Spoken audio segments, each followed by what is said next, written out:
Hello, my name is Lori from Monsters Made with Love. There are many ways to thread a needle, but I'm going to teach you the two ways that I teach in my workshop. The first is using spit, which is the way that I grew up doing it. So yes, I said spit.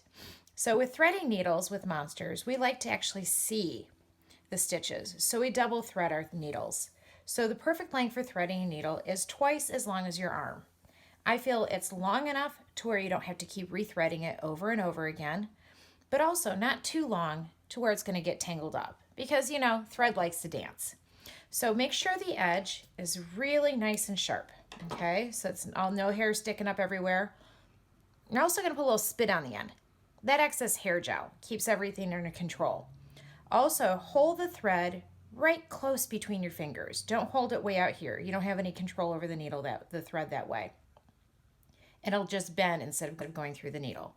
You're going to hold the thread really tiny in your fingers and then feed it through the tiny little hole in the needle. Sometimes it takes a little while, so be patient. And then, like I said, it's double threaded. So we're going to pull the thread through the needle until our two ends join up together. And this is called the buddies are together knot. So the buddies stay together the whole time, and they go around the neighborhood, and they go down through the tunnel, up through the hole, and then pull them tight together. And you can actually cut off those little ends. We don't need those. I'll put those aside.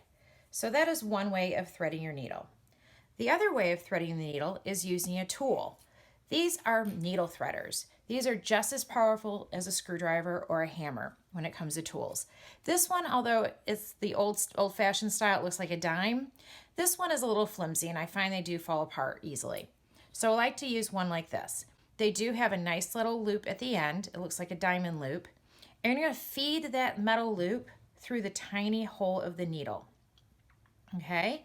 Then you're going to take your thread, the end of your thread, and feed it through that metal loop of the needle threader.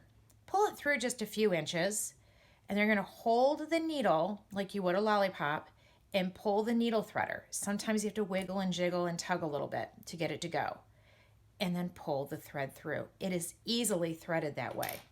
And then once again, we're going to use double threaded. So we're going to do the buddies are together knot. So we line up our two threads, make a loop. They go around the neighborhood, down through the tunnel, up through the hole, together, and we pull them. You can snip off the ends. And there you go. That's two ways of threading a needle. Thank you very much. Take care.